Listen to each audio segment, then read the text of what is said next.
¿Qué tal? Muy buenas noches, bienvenidos a Minuto 1, la pantalla de C5N, donde todos los días usted encuentra la información que necesita. En este caso, lo estamos siguiendo todas las noches, el caso Nisman, que nos ocupa y nos preocupa, todas las noches con información caliente sobre el expediente y además avanzando o viendo en qué punto se encuentra lo que la justicia debe determinar, que es justamente qué es lo que pasó en torno al caso Nisman. Hoy vamos a tener, a partir de las 22, la palabra exclusiva de Santiago O'Donnell, que a través de su libro Argent Leak reveló muchas cuestiones de los cables que se daban entre, por ejemplo, Nisman y la embajada, cómo era esa relación, quién se metía, cómo era la relación con Estiuso.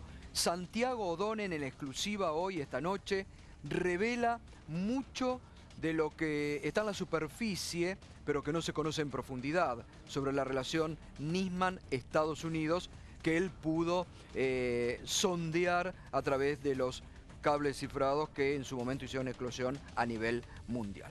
Mauro Federico, buenas noches, ¿cómo te va, Mauro? ¿Qué tal, Gustavo? ¿Vos sabés quién se enteró antes que el presidente Kirchner de la decisión que había adoptado el juez Canicoba Corral de pedir la captura de los iraníes?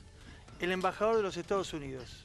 Y esto queda revelado en un cable de los que en su libro Argent Leak Santiago O'Donnell da cuenta con una explicación realmente magistral acerca del contenido de esta historia y de lo que significó el encubrimiento de la causa AMIA durante el periodo de Galeano, pero también durante el periodo en el que Nisman instruyó desde la Fiscalía sus actuaciones. De esto y de mucho más hablamos con Santiago O'Donnell en un rato, la nota completa. Bueno, va a ser un gusto además de tener una palabra que en estos últimos tiempos, si bien el propio Santiago O'Donnell dijo que al principio le costaba mucho, ¿no? Porque había, él lo dijo incluso en el diario que escribía, Página 12, que no le querían publicar las primeras revelaciones, porque todo el periodismo también, incluido diarios cercanos al gobierno, desde la oposición, estaban con la tesis que manejaba en su momento el fiscal Nisman respecto a la pista iraní. Y que fue la misma que manejó Galeano, porque claro, ahí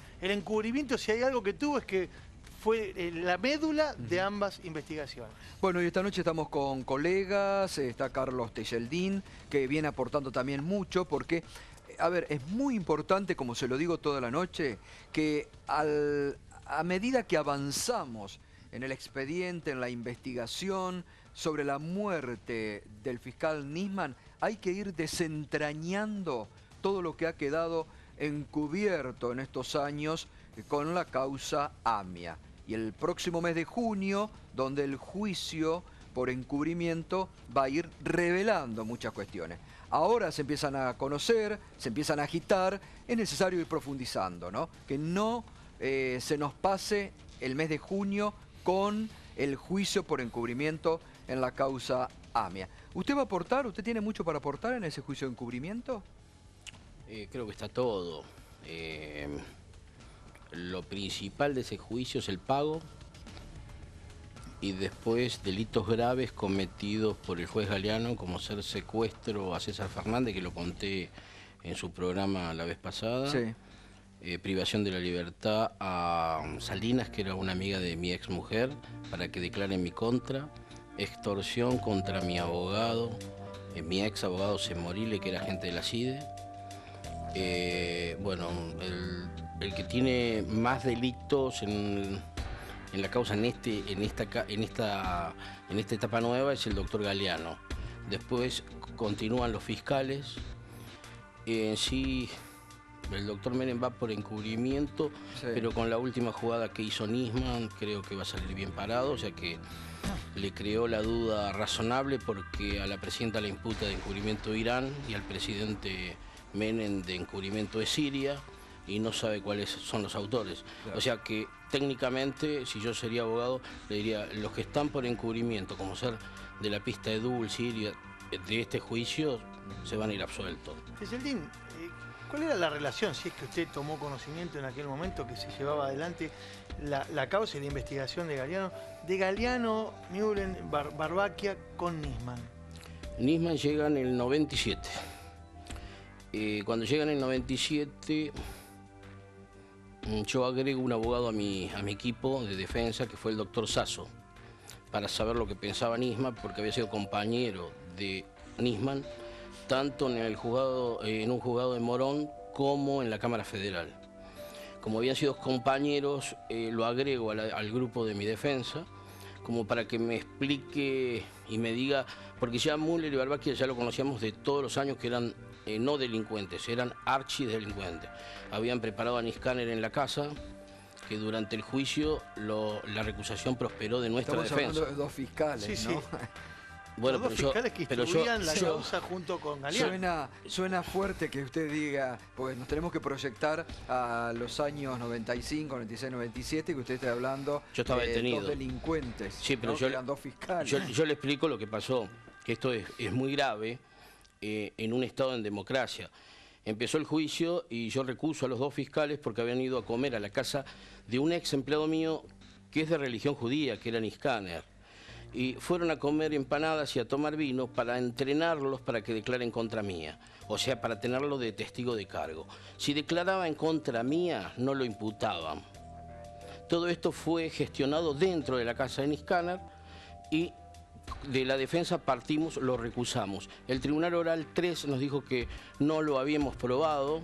Bueno, así que citamos a la madre de Niskaner, quién hizo las empanadas, dónde se compró el Pero vino. Nisman hasta ese momento era ajeno a estas maniobras.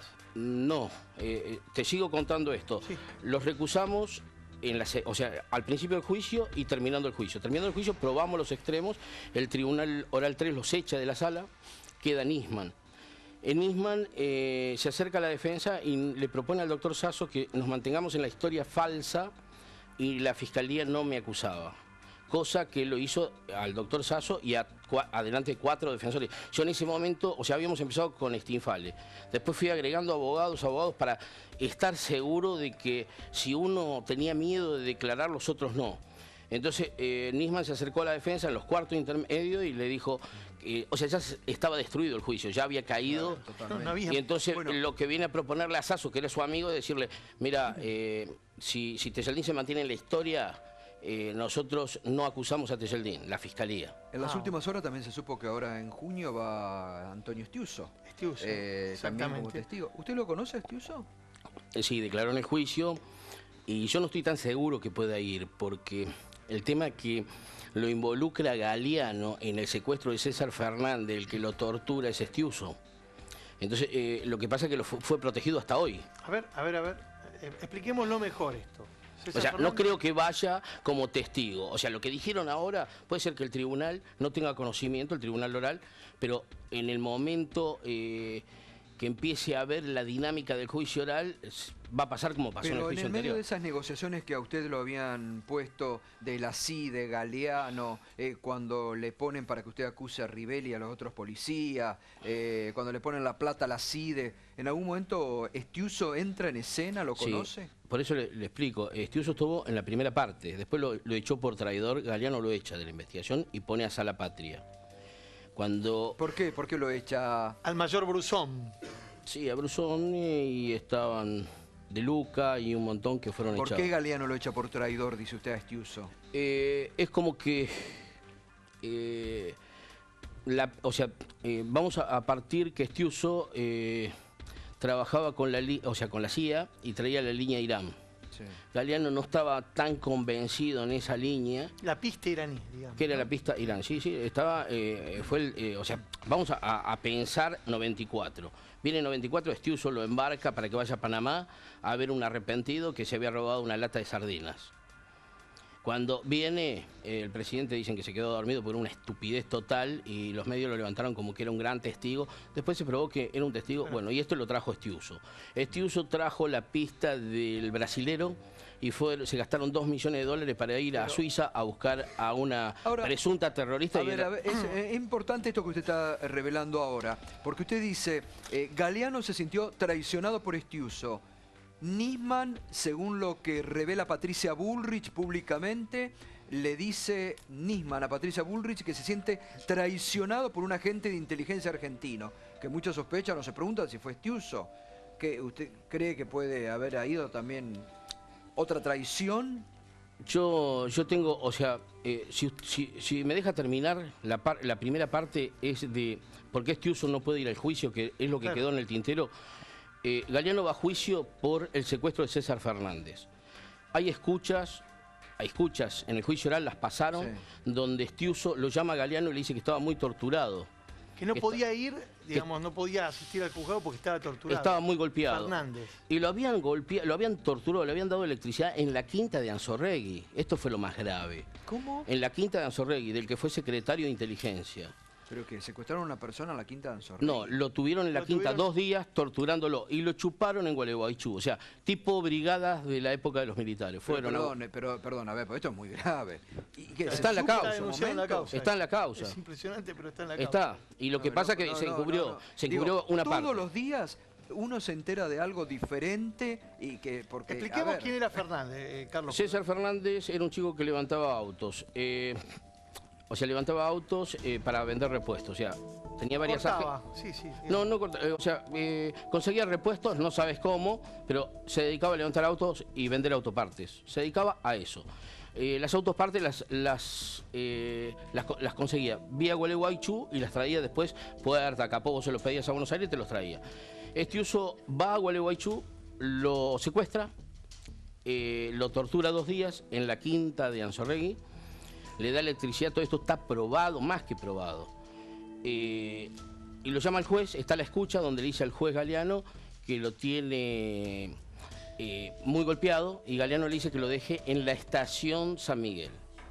En la estación San Miguel después hay otra escucha que habla con Salguero, el comisario Salguero de la provincia de Buenos Aires, jefe en ese momento de la DDI Sarmiento. Le dice, mira, ahí te van a dejar un NN dando vuelta, retíralo. Le dice el juez Galeano. Lo retira, lo llama a Salguero y le dice, mira, está muy golpeado, está muy torturado, yo, ¿cómo hago para recibirlo? Mira, dale atención médica, cuando esté en condiciones, mandalo al juzgado. Esto está, todas las escuchas, está todo. Ahora, ¿qué pasa? Todos miraron a Galeano, le imputaron este delito a Galeano, pero no imputaron a Estiuso. Y en el juicio oral, Salguero... ¿Quién se lo iba a imputar a Estiuso? Se lo podía haber imputado, qué sé yo, la justicia. Porque... Sí, bueno, el día que algunos jueces revelen sus encuentros con Estiuso, más de uno realmente... Pero, sí. Así que, ¿quién lo iba? Si Lischif lo ha contado acá, las veces que lo ha denunciado... Bueno, Lischif contó cómo hicieron las dobles actas sobre este tema. Y nadie lo convocó en su momento. No, lo torturaron, si la justicia era hasta cómplice de eso. A ver, estamos en estos días poniendo mucho el rompecabezas Nisman, ¿no? Porque estamos... toda una trama que hoy termina en Nisman, pero como Tejeldín, Rivelli el otro día va relatando 21 años de esto, de mucha mugre con el tema AMIA realmente, lamentablemente, ¿no? Está nuestro colega Andrés Fidanza, que justamente en la revista Anfibia ha publicado hoy una nota bajo el título El rompecabezas Nisman, ¿no? Sí, efectivamente, Gustavo. Me parece que el caso de Nisman revela esta relación carnal que existe claramente entre la justicia y los servicios de inteligencia en nombres propios, Nisman y Estiuso, pero me parece que excede el caso de... La lista es larga, ¿no? La lista es larga y es históricamente larga, digo. Me parece que se consolidó esa relación carnal durante el menemismo y el kirchnerismo no quiso desmontarla del todo. Me parece que a la hora de designar algunos jueces se sigue chequeando, se sigue sondeando en la CIDE sobre si es un juez del paladar o que cae bien dentro de la CIDE. Me parece que ese es el caso de la promoción de Nisman en 2004, cuando él se consolida al frente de la unidad especial que va a investigar el caso AMIA después de todo lo que contó Tejeldín. Es tremendo, digamos, el poder de ese hombre sobre jueces federales, ¿no? El poder de Estiuso, sí, definitivamente. Es un hombre que hasta hace 2 años tenía enorme influencia sobre jueces federales y enorme influencia sobre la Secretaría de Seguridad. Era un hombre presente que podía acceder a la Secretaría de Seguridad, garantizaba también una línea muy fluida con la CIA y secretarías de inteligencia poderosas del mundo. Eso también se vio en la causa AMIA, ¿no? Donde la principal pista iraní, impulsada por Estiuso, era vista con beneplácito por el Mossad y la CIA. ¿Por qué no nos desentrañás un poquito lo que vos contás en el artículo? Bueno, en el artículo hacemos con Sonia Udaz y mi compañera, hacemos una especie de perfil sobre Nisman. Nisman es una persona que ya desde chico, en su ascenso en los tribunales de Morón, ya mostraba cierta inclinación a relacionarse con los servicios de seguridad. El principal salto de él lo pega en el Juzgado Federal de Morón, en el 89, en el caso de La Tablada. Recordamos el histórico copamiento a La Tablada que terminó con casi 40 muertos. Bueno, él asciende a secretario del juez federal Larrán-Beber en ese momento. Le dan el juez le asigna como tarea investigar el caso de dos supuestos desaparecidos que habían sido detenidos, heridos, y después de una enorme balacera estaban rodeados y supuestamente se escaparon. Bueno, ahí Nisman dice que efectivamente se escaparon, dando por válida la versión del ejército y de los servicios de inteligencia del ejército. Me parece que él ahí consolida una relación, ¿no? Vos también hablás en el artículo, ustedes hablan en el artículo de esto que yo le preguntaba a Tejeldín, ¿cuál era el vínculo de Edmond Mühlen y Barbaquia con el propio Nisman? Recordemos, Mühlen y Barbaquia, dos de los que se van a tener que sentar en el banquillo de los acusados en junio próximo con el juicio de encubrimiento a la AMIA. Bueno, relación íntima. Desde el 97, Nisman pasa de los tribunales de San Martín, lo convocan para ser como un fiscal ayudante de Mühlen y Barbaquia y acompaña absolutamente, se sentaba al lado, como estamos nosotros, a lo largo de las instancias previas al juicio, se sentaba al lado de Mühlen y Barbaquia y acompañó absolutamente desde el 97 hasta el inicio del juicio en 2001. De hecho, él firmó la elevación a juicio con Mühlen y Barbaquia. En ningún momento era otra línea, en ningún momento objetó la línea promovida por Mühlen, Barbaquia y Galeano. Lo misterioso, si se quiere, es cómo hizo para salvarse de esa objeción que se hizo a todo lo investigado por Mühlen, Barbaquia y Galeano, que finalmente desbarató todo el juicio, y cómo él se salvó de esa limpieza y quedó finalmente al frente de la investigación. Eso se lo podríamos preguntar a Tejeldín. Sí, ahora vamos a profundizar un poquito. Está el doctor Gustavo Penachino, que es médico genetista. ¿Por qué, digamos, lo que ha surgido en las últimas horas del expediente? También ya ha llegado el doctor Rodrigo González, abogado penalista, pero lo que ha surgido como novedad importante, que ayer hablábamos, es este nuevo examen de ADN que se le va a someter a Lagomarsino sobre el nuevo perfil genético que se encontró en las últimas horas dentro del departamento de Nisman, ¿no? ¿Qué puede revelar, doctor? Buenas noches. Bueno, buenas noches. El estudio que se va a hacer debería ser muy simple porque ya el patrón genético fue encontrado, al parecer en una taza, según los trascendidos periodísticos. Es habitual cuando uno bebe de una taza, de una copa, que inclusive si uno la mira, la copa, a la luz puede ver los restos de saliva. Y muy pequeña cantidad de saliva alcanza para hacer un estudio de ADN completo. ¿Sí? Apenas 3-4 microlitros de saliva que queden en el lugar ya alcanzan para un estudio completo. Con lo cual... ¿Cómo se toma? Digo, no sé, sí, con el agua no se va. No. Cuando uno observa la copa puede ver digamos, la marca que dejó al haber bebido. Y eso se moja un hisopo en un poquito de solución fisiológica y se pasa con cuidado, ¿no? Con guantes y demás, sin hablar y todo, porque una pequeña gota de saliva de quien está hablando también puede contaminar ese lugar. Entonces, bueno, se pasa el hisopo y ese hisopo tiene ADN como para establecer un patrón genético y saber quién bebió de esa copa. Era curioso que habiendo habido testimonios que acreditaban presencias de otras personas dentro del departamento de Nisman, no hubiese aparecido anteriormente, ¿no? El ADN. Sí, a nosotros nos llamó la atención la limpieza, la pulcritud, digamos, de que solamente apareciera ADN del fallecido. En principio, había aparecido solo de... Por eso era raro, ¿no? Claro, para nosotros para los que trabajamos en ADN y que, bueno, hicimos muchos estudios de escenas de crimen, era raro que apareciera un solo perfil genético cuando el ADN es muy persistente. Pero, Penachino, lo que vemos en las películas, le pregunto, ¿no? Cuando quieren borrar las huellas digitales, no el ADN, y agarran una franela, un trapo y hacen así. ¿Con eso también desaparecen las huellas de ADN?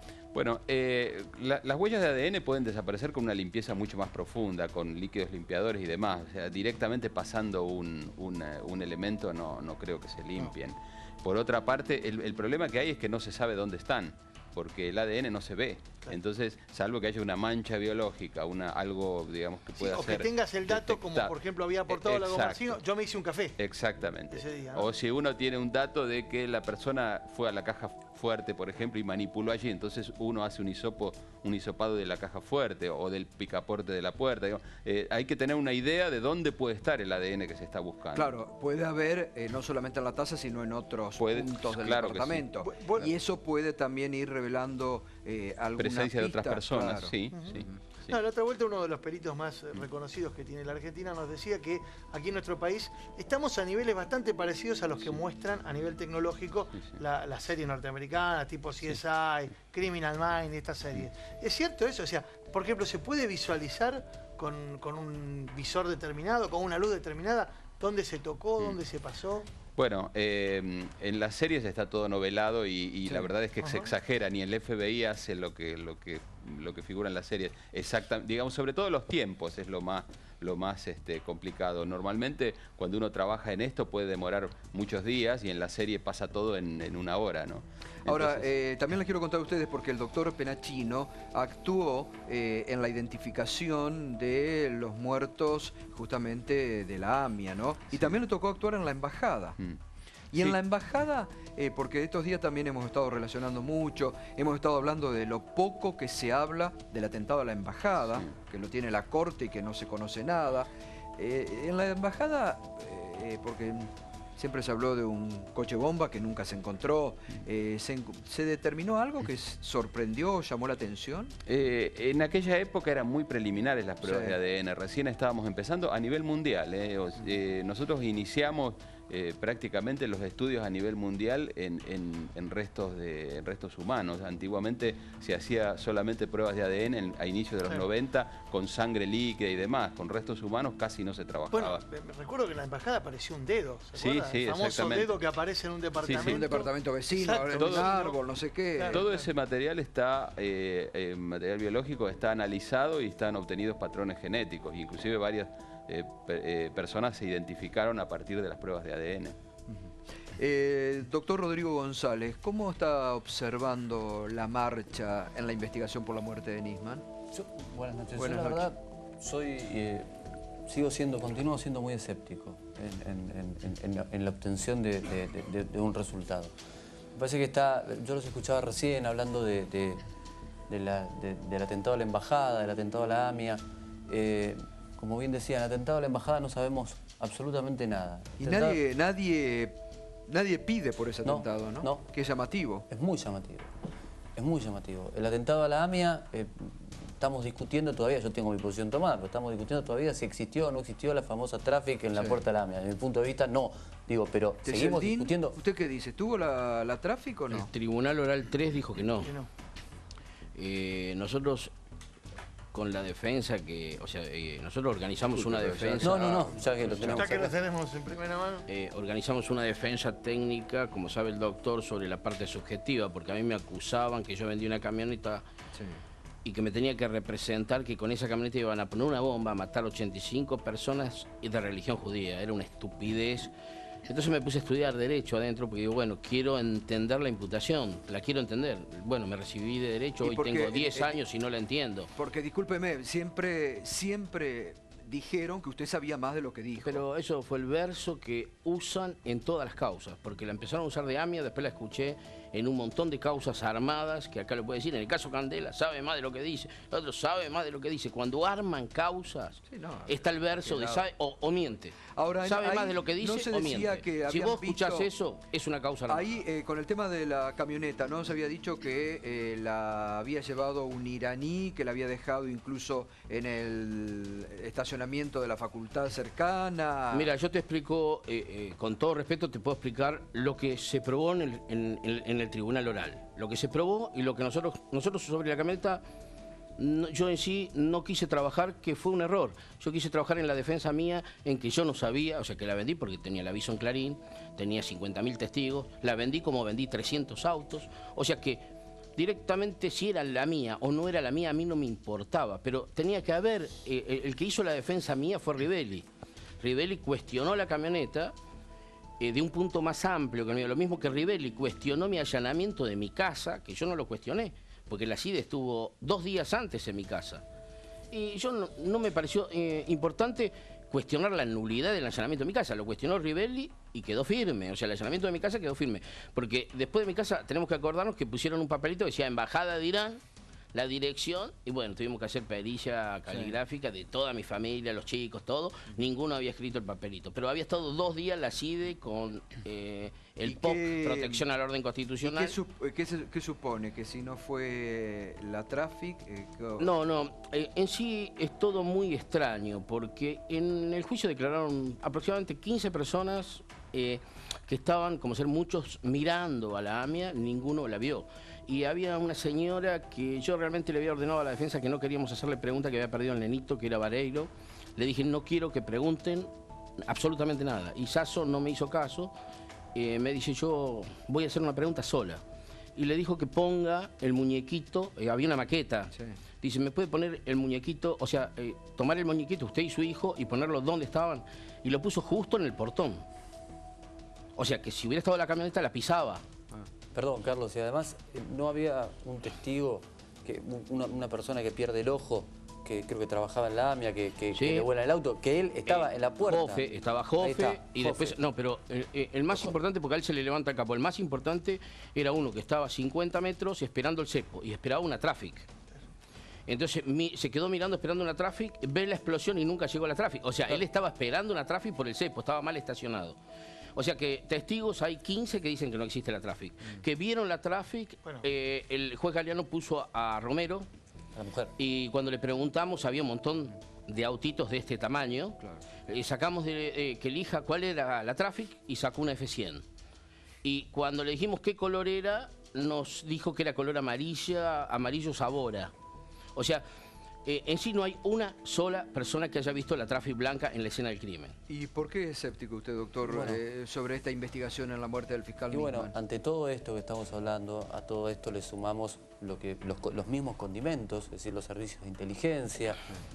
Me parece que... Ahora, causa... yo se lo pregunto a usted como abogado penalista, si no hubiera sido Nisman el que moría en el departamento de Le Parc, con ese cuadro que se encontraron, ¿cómo hubiera estado hoy la causa? Y caratulada como muerte por homicidio. Lo que pasa es que llama mucho la atención ¿Muerte por homicidio? Perdón, por suicidio. ¿Por suicidio? No, por suicidio, sí. Hubieran dicho muerte por suicidio y... Sí, lo que pasa es que, bueno, tenemos que contextualizar quién era la persona, qué iba a hacer al otro día. A su vez, le siguen haciendo, bueno, ahora ya no, pero digo, le siguen haciendo las pericias en sus manos para ver si efectivamente tenía resto de pólvora, sigue dando negativo. Pero independientemente, supongamos que hubiese tomado el fiscal, que ni siquiera su esposa lo cree, su ex esposa, perdón, ni siquiera ella lo cree. Supongamos que hubiese tomado una decisión de quitarse la vida horas antes de ir a presentar el caso de su vida. Digamos, el interrogante es qué lo motivó a llevar a cabo ese suicidio. Pues yo creo que la causa avanza lento, cada vez son más confusiones y cuando se van sumando participantes en una investigación, cuando se van sumando personajes como Estiuso, la verdad es que y cuando se desperdician las primeras horas de la investigación, las causas tienden a naufragar y más cuando hay tantos intereses de por medio. Andrés, ¿cómo estás viendo vos el desarrollo de la causa? Bueno, claramente hay una guerrilla de intereses sobre imponer una lectura respecto a qué pasó, ¿no? Me parece que el gobierno tenía una estrategia al principio que era machacar con la hipótesis del suicidio, después cambió casi radicalmente y puso la lupa sobre Estiuso, un personaje, casi un monje negro, señalándolo como un monje negro de la democracia de estos últimos 30 años. Sin embargo, Estiuso era un hombre influyente hasta hace pocos 2 años. Pero me parece que hay toda una puja de lecturas que por momentos es demasiado confusa. Está bien, pero eso es todo análisis político y conjeturas políticas. Digo, la justicia, la fiscal y la jueza no se tienen que abstraer, anoche lo debatíamos este tema, no se tienen que abstraer de todo eso y dedicarse a la investigación seria en sí. Bueno, sí, absolutamente. Lo que pasa es que no sé si tenemos muchos jueces preparados como para actuar de esa manera. Yo la veo a la fiscal, la verdad, la veo abatida a la fiscal. Y diciendo, cada vez que le ponen un micrófono adelante, lo único que repite es, a mí, yo no tengo presiones, no tengo presiones, no tengo presiones.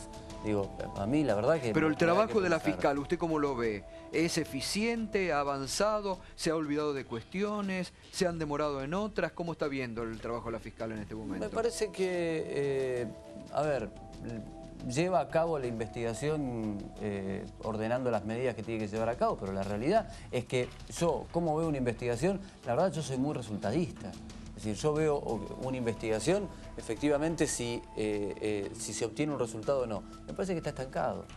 Me parece que está estancado. ¿Andrés? Gustavo, no, sin ánimo de ponerme psicologista en la interpretación del personaje Nisman, sí hay un hecho y hay un dato que resaltan incluso los fiscales que lo conocieron bien, a veces en off, es que Nisman en los últimos 10 años estaba enfrascado absolutamente y estaba prácticamente obsesionado con la causa AMIA, y todos coinciden, fiscales que en general manejan cientos de causas a lo largo de un año y a lo largo de 10 ni hablar, que Nisman estaba sobre enfrascado en esta situación, estaba prácticamente obsesionado y que por momentos cometió un error en no contar con una segunda lectura, ¿no? Con una mirada un poco más desde afuera que le ayudara a ver el proceso más de forma oblicua, más desde otro ángulo. Sí, ¿no? y no nos olvidemos... Recordemos, perdón, que no delegaba, que en la Fiscalía concentraba absolutamente, que repartía responsabilidades fragmentadas, pero no contaba con una mano derecha, con otro fiscal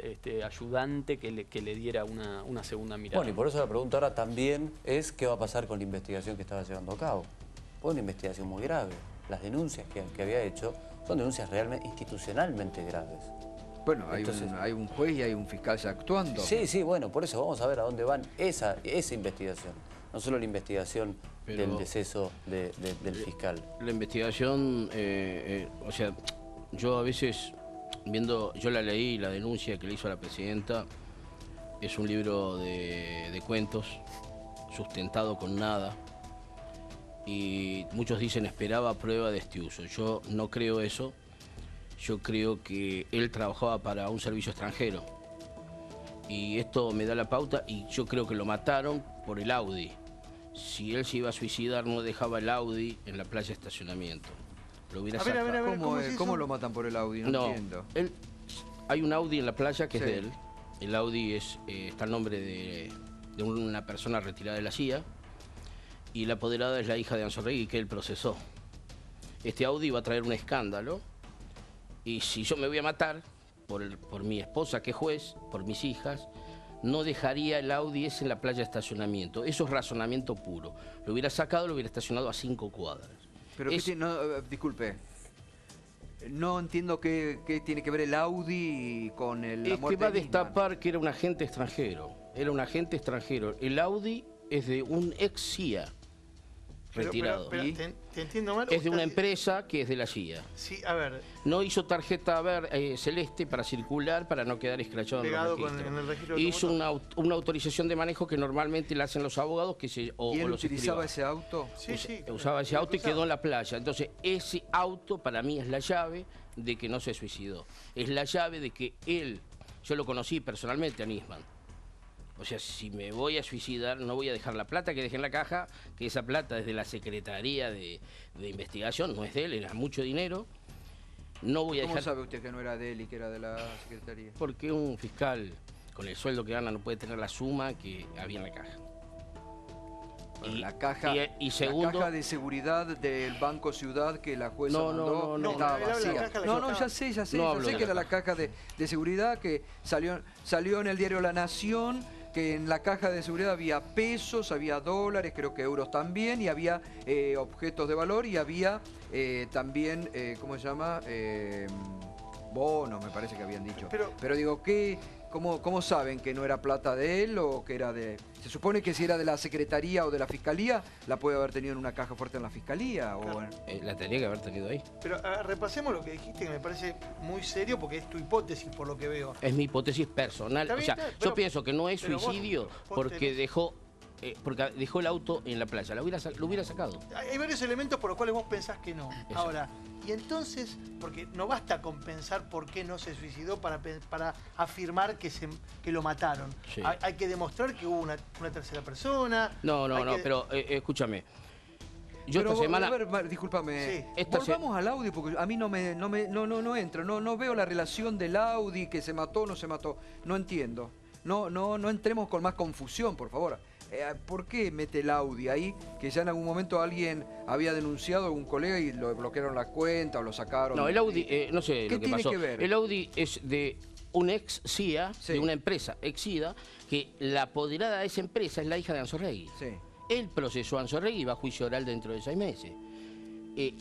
Era raro ese auto Realmente, no sé. Eso O lo sea, está diciendo. puede ser que está pasando desapercibido porque no ven el escándalo. El doctor creo que toma la dimensión de lo que estoy hablando. Estamos hablando un fiscal nuestro, disfrazado de fiscal, pero el agente de la CIA y del Mossad. Yo esta semana di una nota en el New York Times y en el Jordan ayer y les dije directamente, me dice, ¿qué Pero opina, usted doctor? supone- Fueron los servicios y seguramente fue o la CIA o Mossad. ¿Por qué? Y les di la misma opinión que le estoy dando acá. El auto es de una empresa que es de la CIA. Sí. Él manejaba un auto de la CIA. De la CIA, sin tarjeta celeste. A pesar de que tenía 2 autos a su disposición. Y ¿no? aparte, Focus la apoderada de esta empresa de la CIA es la hija de Anzoregui. Entonces, si unimos Pero todos los ¿le cabos... habían puesto el auto para qué? ¿Para No sé, sobornarlo? no lo sabemos. ¿Para No hablemos de sobornarlo? soborno. Hay... él Pero cuando ¿por qué llegaba lo a habría Estados matado Unidos, la él llegaba a CIA? Estados Si él Unidos, representaba la línea... él llegaba a Estados Unidos, lo iban a buscar en camionetas importantes de negras que usa la CIA. O sea, él tenía un movimiento en Estados Unidos y en distintos lados que no lo tenía el Müller y Barbaquia. A Müller y Barbaquia los echaron de Alemania. Bueno, enseguidita vamos a estar con Santiago O'Donnell, que va a estar contando las relaciones de Nisman con la embajada. Ahí también se revela. Enseguidita, quédese ahí porque lo de Santiago O'Donnell está muy interesante. Sí. Ahora, ¿y cómo sabe usted que lo iban a recibir con ese No sé, dispositivo? los cables de O'Donnell nosotros lo aportamos de prueba y otros cables más que teníamos, donde él pedía autorizaciones, como ser, hay un cable que dice, le ordenan a él, Estados Unidos, que no siga la pista ni siria ni local, que siga solamente la pista Irán. Y le ordena a Estados Unidos. Sí.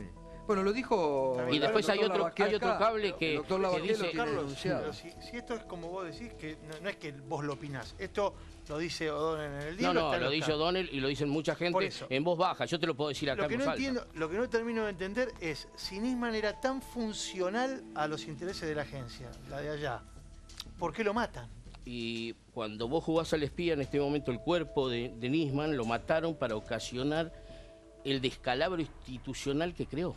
La muerte de Nisman, en este momento, y esto me lo dijeron desde Estados Unidos, todo el mundo habla de nosotros. Todo el mundo habla del caso Nisman. Pero lo que lograron con Nisman, él jugó al espía y en el momento una de las agencias que él trabajaba servía más muerto que vivo. Y eso fue lo que hicieron. Tiraron el cuerpo de Nisman, o sea, lo mataron para crear el conflicto, en el tipo golpe de Estado que dice Zaffaroni.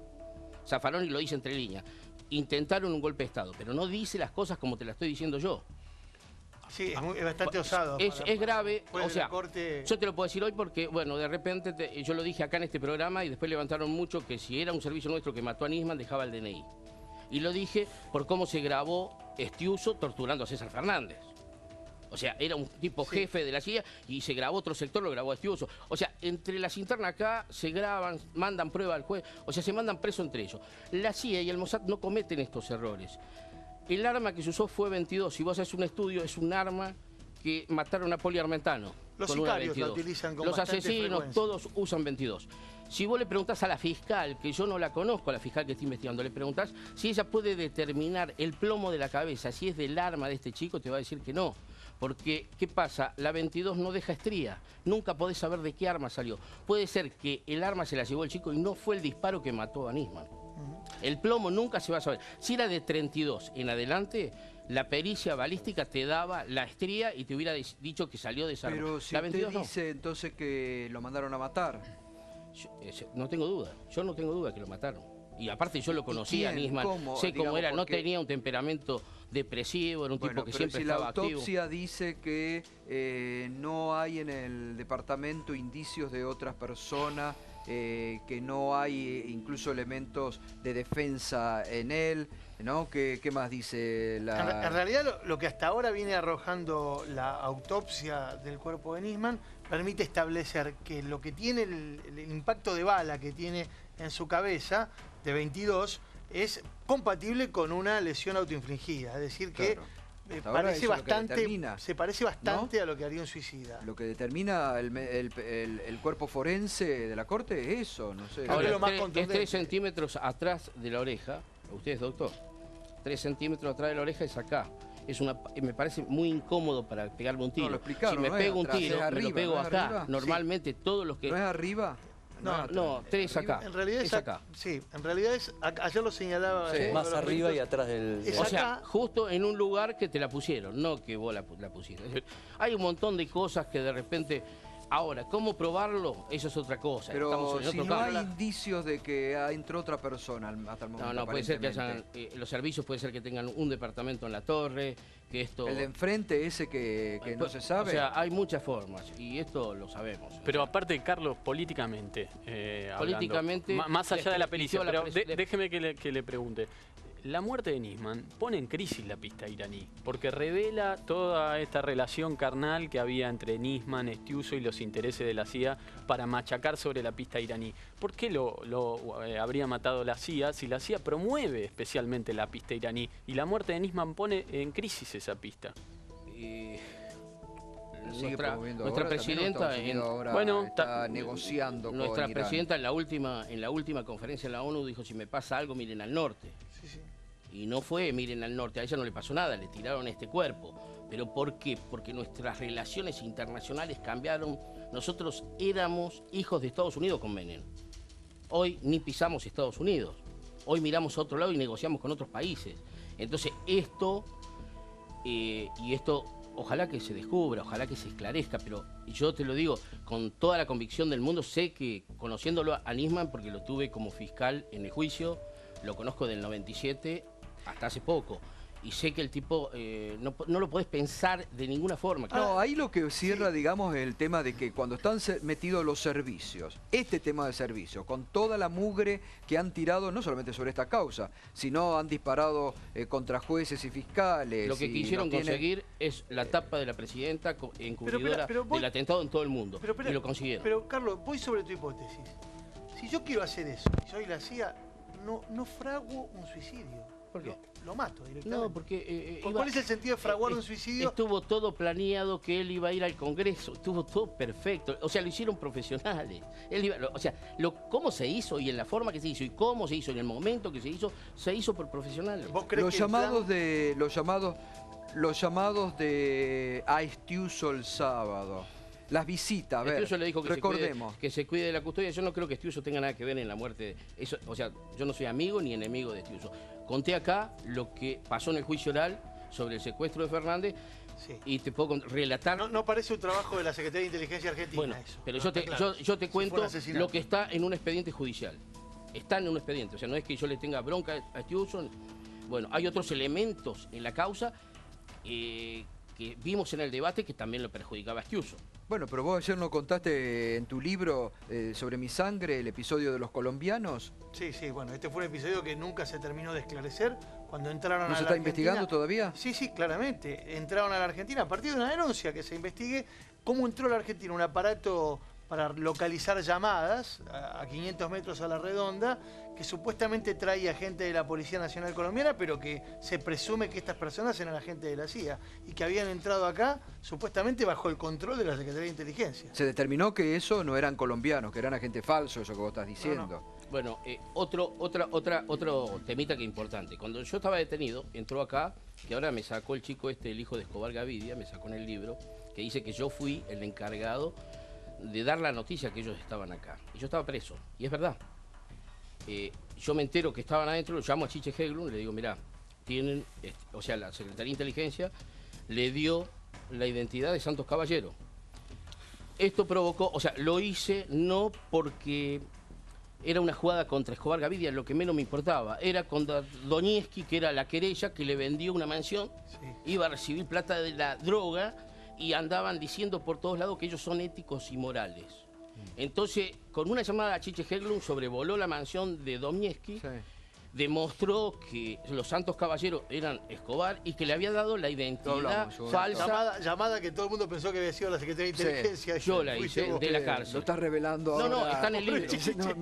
Chiche guardó el secreto acá. Sí, lo contó Chiche acá, pero guardó su fuente. Pero está en el libro de este chico. Lo sacó ahora en el libro y me pone a mí que fui yo el encargado de revelarlo. Pero lo que yo te digo, ¿cuál fue el motivo? Porque a lo mejor vos decís, Chuma. No, yo de repente, ¿qué hizo Ami Adaya? En ese momento lo echó a Donieski. Ahora, trajo una persona peor. Trajo a Nercella, Marta Nercella, que después fue suspendida en la matrícula. O sea, ¿cómo te puedo decir? En esta causa no es que jugaron mal la Secretaría de Inteligencia, jugaron todos mal. ¿Y usted fue víctima se lo pregunto, digo, de la entrada de un agente de la Mossad que Galeano autorizó una entrevista cuando usted estaba detenido? ¿Cómo fue ese episodio? Galeano me llama, estaba detenido y me llama con el servicio penitenciario, voy a la oficina de él y me dice que el servicio secreto israelí quería hablar conmigo. Bueno, me trajeron sándwich de miga, Coca-Cola y toda la... Pero en ese momento se presentó como que era un fiscal de Israel, no un agente de la Mossad. Lo que pasa es que, como los fiscales generales en Israel, igual que los comisarios, son del Mossad. Lo mismo que la embajadora hoy israelita que tenemos acá, la embajadora... Son agentes de inteligencia. Son agentes de las... ella, y si estudias el pasado de ella, estuvo en lugares pasa con varios países esto, exactamente. Los agregados culturales... Son agentes del Mossad. Entonces me dijo que era el fiscal general de Israel y que a la vez era el Mossad. Y me vino, o sea, en la oficina de Galeano me quiso contratar para que yo trabaje para el Mossad. Y le dije, mira, no me interesa. La segunda visita fui... ¿Qué te ofreció? ¿Plata? Me ofreció contratarme como inorgánico, como tiene el sistema argentino. Argentina tiene agentes fuentes orgánicos, inorgánicos, que un agente le paga a 5 o 6 agentes que nadie sabe la identidad. O sea, tienen presupuesto no declarados para tener agentes que son los verdaderos agentes. Los fondos reservados. Exacto. Los verdaderos agentes son los que no están en ningún lado. Y si pasa algo te dicen, no es mío. Bueno, el Mossad contrata así también, la CIA también. Entonces quería hacer una contratación así. Si yo entraba en ese contrato, sabía que era hombre muerto, como le pasó a Nisman. Vos jugás al espía por un tiempo largo. Cuando te necesitan, si te necesitan muerto, estás muerto. Y son servicios que realmente, si ellos te quieren ir a buscar a China, te van a buscar a China. Son servicios profesionales, te tenés que sacar el sombrero. Son excelentes servicios. Acá no. Los de acá, y nosotros no tenemos escuela de inteligencia, o sea, no están formados, o sea, están con los manuales de la época de la represión, sacan, los de la CIDE antiguamente se sacaba de ejército, de policía, de prefectura, de gendarmería, se hacía un rejunte y de ahí metían los agentes. Carlos, ¿vos tenés relación con los servicios de inteligencia ahora? Yo tengo muchos conocidos, sí, muchos conocidos, y estoy custodiado por el servicio de inteligencia. ¿Por qué servicio de inteligencia? Poner acá, servicio de inteligencia de prefectura, inteligencia criminal. Pero está custodiado porque es testigo, por todo el tema. No sé, por el tema de Nisman. Yo estuve 10 años sin custodia y no la quería la custodia. Bueno, ahora con este tema... ¿tenés miedo? La muerte. No, me la puso, el doctor Canicoba Corral obligado, o sea, me la puso y... ¿Después de la muerte? Después de que falleció, o sea, después de esto que pasó con Nisman. No, si yo ando por todo... El doctor te puede decir, entro por las villas, hago la Villa Carlos Gardel, por todos lados anduve estos 10 años. ¿Y a usted, doctor, le cierra algo el relato? Esto de lo del auto, No, es muy del auto Audi. Es muy interesante. La verdad que da una hipótesis y justificada, independientemente de que... A ver, ¿qué nos pasa a todos con esta hipótesis? Nos cuesta creer. ¿Por qué nos cuesta creer? Por increíble, no por imposible. No por imposible. Es realmente muy fuerte todo lo que está contando. A ver, pero a su vez hay otra cuestión, y Carlos, que lo conoció a Nisman, lo puede decir. Nisman, las hijas lo hubieran visto deprimido, la exmujer lo hubiera visto deprimido, hubiese dejado una carta para las hijas. Es decir, el escenario del departamento está sorprendentemente prolijo. Es decir, independientemente de este ADN que apareció ahora, que el propio imputado manifestó que había tomado café y ahí se fue a buscar. Es llamativo cuando un escenario está tan prolijo y, reitero, no hay una carta, no hay pólvora en las manos. Digo, cuando empieza esa pulcritud en el escenario, nos lleva a pensar más en un homicidio. Pero que ¿quién en lo un hizo? suicidio. Porque si no hay elementos, ¿tendría que haber dejado alguna prueba o no? La hipótesis del doctor. El otro punto. A ver, la hipótesis del doctor. Quiero seguir acá. El ex ministro de la Corte, digamos, con sus dichos, Zaffaroni, da una lectura. Pero entonces ahí la justicia o la fiscal tendría que indagar. A ver, en personajes sueltos pero que no son sueltos y que han cobrado relevancia. La visita el viernes de Rabinovich, que bien no se sabía qué hacía en el entorno de Nisman. El sábado 2 veces Lago Marcino. Los llamados de Nisman a Estiuso ese sábado y el último el sábado a la noche. Bueno, todos ellos ya fueron Estiuso le advirtió porque tenía información. Lo mismo pasó con el atentado de la AMIA. 15 días antes el portero se hizo un túnel, Edrich, y salvó 30, 40 personas. Entonces cuando fue el juicio oral, digo, bueno, quiero que lo imputen por encubrimiento, por lo menos, o que diga que Israel sabía. Bueno, le tomó declaración el tipo 20 días antes, hace un túnel, salva un montón de vidas, pero que era mago. Bueno, estos son servicios, saben las cosas de antemano. ¿Y el túnel a dónde? No entiendo. Hizo un túnel, un puente que salía a la calle de atrás, aéreo, era un túnel puente. Por ese lugar se salvó muchas vidas. Lo hizo uno que era el portero, que después nos enteramos cuando fue el juicio oral, que era un portero que había abortado un montón de atentados, que era comisario. ¿Sabían que iban a volar la AMIA? Exacto. Y le digo el nombre, se llama Edrich. Y después descubrimos, lo investigamos y descubrimos que era comisario. Uno de los primeros programas que nosotros hicimos aquí con Mauro era con el doctor Claudio Lischiv. Era la teoría de Lischiv que el atentado se podría haber evitado. Y que había el atentado a la AMIA se podría haber evitado. Ellos hicieron por información trabajo, de inteligencia. Y Israel manda a este tipo como portero, que no era portero, era un agente del Mossad. Y realmente después lo sancionaron, lo mandaron seguramente al medio del desierto, porque falló. Pero el otro punto que me quedó que yo sobre Nisman era el Audi y el tema, yo no sé si ustedes tienen hijas, yo tengo una hija grande, y lo más importante en una hija es el cumpleaños de 15, lo más importante, y esto lo sabe todo el país. No, justo en ese momento, ¿entendés? Es un momento que es importante para la hija, para la familia y para él. Es un tema que no da bajo ningún punto de vista. Ahora volvemos al Audi, porque a mí me quedó eso, no sé si a ustedes, Mauro, a ustedes el tema del Audi les cierra. Y la verdad es que, a ver, que un fiscal que está investigando la AMIA tenga un auto que pertenecía a la CIA, digamos, no sé si me cierra o no me cierra, me llena de dudas. Sí. No, eso demuestra la relación, cercana que tenía con los servicios de inteligencia. No prueba que lo haya matado.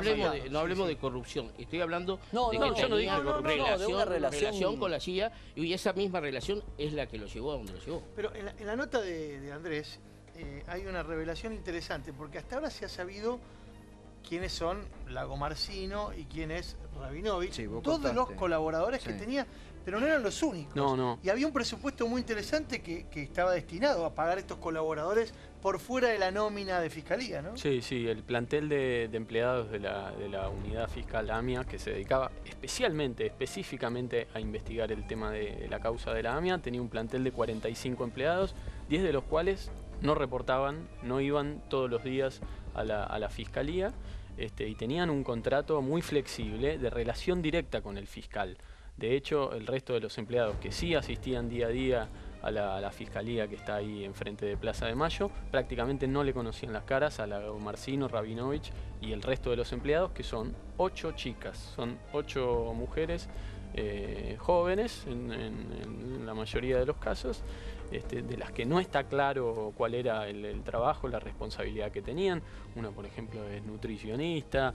Bueno, tenían empleos diversos que no queda claro cuál era el servicio que prestaban vinculado a la investigación de la causa puso AMIA, 30 millones de dólares en estos 10 años. Yo puse una abogada en el... No, 30 millones de dólares. Sí, puede ser. Tenía un presupuesto para este año de 31 millones de pesos. 30 millones de dólares en 10 años. La doctora Mancilla, que trabaja en mi estudio, le pedimos permiso para chequear la causa, a ver si había algún elemento del año 2004 a la fecha nuevo. Nada.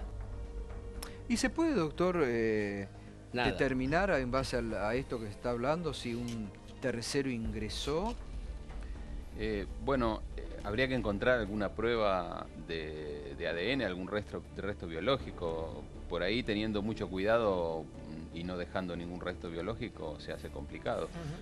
Además, tengamos en cuenta que aun cuando hubiera un resto biológico, supongamos que se le hubiera caído un cabello, los peritos que entraron tenían que haber localizado ese cabello. Que eso es otro problema también, porque no se ve, o sea, no es algo tan evidente como para que se pueda encontrar.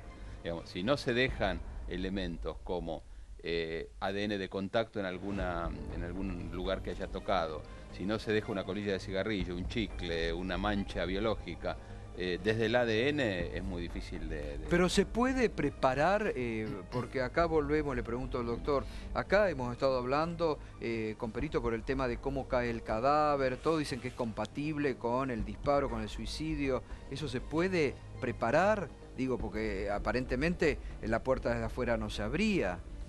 Bueno, no, yo lo que tiene que ver con otras áreas que no son específicas de ADN no lo desconozco. La parte es estrictamente de ADN y tiene que haber algún tipo de resto biológico para que se pueda identificar a otro individuo. Y en tal caso lo que después hay que hacer es, como ocurre en el banco de datos genéticos, tener la prueba de que eso tiene vinculación con otro patrón que se comparezca con este. O sea, una vez que se tiene el rastro biológico, lo mismo que está pasando ahora con la taza de café, digamos. Está la taza de café con un patrón genético impreso en ella. ¿A quién pertenece ese patrón genético? Bueno, hay que citar a las personas que supuestamente pudieran haber dejado ese rastro y ver si coinciden. De todas maneras, si aparecieran rastros de personas no identificadas que tampoco están entre los que estuvieron en la escena del crimen, ahí uno podría inferir que hay algo más. ¿Ustedes creen que en Estiuso, en Rabinovich, en Lagomarsino, se puede encontrar alguna clave de la muerte de Nisman? Se puede, era gente muy cercana, se puede encontrar por lo menos el camino, sí, hacia el objetivo que es descubrir quién por lo menos, digamos, a ver, quién, si efectivamente lo mataron, quién tiró el gatillo no se va a saber nunca. Si avalando la teoría del doctor, siguiendo la teoría del doctor, nunca vamos a saber quién tiró el gatillo. Pero sí, digamos, abre muchas puertas y muchos caminos de poder saber cuáles eran los movimientos, los pasos y las relaciones de Nisman para poder efectivamente vincular a Nisman con los servicios de inteligencia, con la CIA, y desde ese punto poder desandar hacia atrás digamos, las relaciones de él para ver efectivamente por qué este desenlace, el motivo de este desenlace. Hay muchas películas. Hiciste la producción. La cinematografía Hiciste la producción con algo que ha encontrado ahora en base a lo que usted ha dicho, ¿no? No, en realidad la cinematografía... La otra pregunta que hay que hacerse también es con el calibre que el doctor, un calibre 22, no produce la muerte inmediata. Hay que ver por qué, o sea, se dispara. ¿Cómo puede ser que cae y queda en esa posición con un calibre 22? Si vos me decís con una 9. Claro, con una 10 milímetros, te volá la cabeza. Una 40. El doctor ahí. es genetista, O sea, me parece claro, que sobre sí, ese no, tema... Bueno, pero esto te lo puede decir, no sé, el calibre 22, te digo más, no es un arma de volteo. Es un arma que vos tirás y en muchos casos circula hasta... Zigzaguea. No, circula hasta por las venas, porque la munición es muy chica. Muy pequeña. Sí, Entonces, hay consenso respecto a que un 22 no garantiza la muerte, ¿no? Exactamente. Uno puede Y no es un pegarse arma de tiro defensa, con no es una un arma de 22 y defensa porque quedar... vos le tirás con 22 y es como que le clavas una balín, espina. sí, Es sí. un balín. Pero no está comprobado que Entonces, el no. casquillo pertenece al arma esa que fue encontrada No, eso ahí. definitivamente. Sí, eso Lo que Sí, lo que dice está hablando es la Tejelín precisión del disparo. No, que si se hubiera querido suicidar, posiblemente hubiera utilizado un arma que garantice la muerte inmediatamente. Igual pegarse un tiro con una 22 tampoco... A esa distancia. Sí, cualquier- Sí, hay que no es tener- una caricia. No es recomendable. Sí, Bueno, sí, no. lo que decíamos sobre la cinematografía, porque la producción comentaba, y hoy lo hablábamos, sobre algunas escenas que ponen en evidencia la existencia... En base a lo que está diciendo Tejeldín de este ahora, tipo de porque asesinos como los que usted refiere, no sé si Carlos, algo que seguramente forma parte de la fantasía. Una película muy conocida de Martin Scorsese, Los Infiltrados, muestra en una escena cómo accionan este tipo de personajes que se parecerían bastante a los que se indica Tejeldín en su hipótesis. Veamos el fragmento.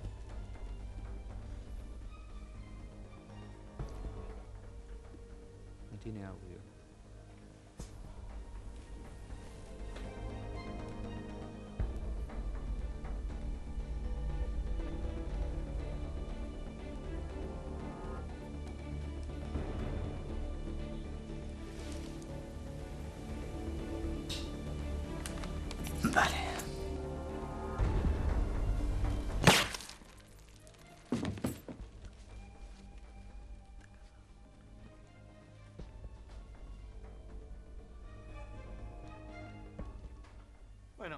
da toda la impresión igual que lo que pasó, si fue compatible con la hipótesis de Tetelín, debe haber sido algo más complejo, ¿no? Mucho más. Porque acá había una puerta cerrada. Exacto. Salvo Mucho más lo único que dice la mucama, que cuando Nisman estaba en el departamento dejaba la puerta trabada atrás. Ponía una traba y que ese día la traba no estaba. Seguramente si existiese, yo no es que discrepe, porque más esto no es un tema opinable, me da la impresión que no hay elementos en la causa que abonen lo que usted plantea, pero si esto es así, el personaje seguramente se habrá cuidado como el de la película recién, de cuidar, de no dejar ningún tipo de rastro. Exactamente. ¿no? Pero yo por eso dije que no es de un servicio nuestro. Yo dije que es un servicio internacional que sabe hacer estas cosas. Y lo cierto, perdón, es que, bueno, yo lo conozco al doctor, pero que Carlos se le pasó 10 años estudiando sobre los servicios, más, ¿no? ¿Quién? Pero 10, el doctor, 10 años estudiando sobre los y servicios me de mandaron inteligencia. material de Harvard, me mandaron de Inglaterra, de gente A partir de que sufrió en carne propia. estando detenido. Y vuelve a estar bajo la lupa, ¿no? Porque recordemos que Tejeldín va a tener que comparecer ante la Sí. justicia y es uno de los, creo que es el único procesado que tiene que ver con la causa principal del atentado, del bombazo, de la voladura, porque el resto de los procesados tienen que ver con el encubrimiento, ¿no? Sí, pero Digo, te explico- sin ánimo de poner Te explico en- algo. Yo salí absuelto con un tribunal que me absolvió. Hubo una falla de sentencia. Sí, pero la Corte Suprema Bueno, después... déjame, sí. fuimos a casación, me mantuvo la absolución. La Corte da vuelta, pero no anula el juicio, que es lo que vengo yo hace 5 años Claro. diciendo lo mismo, no anula el juicio. ¿Me permiten? Vamos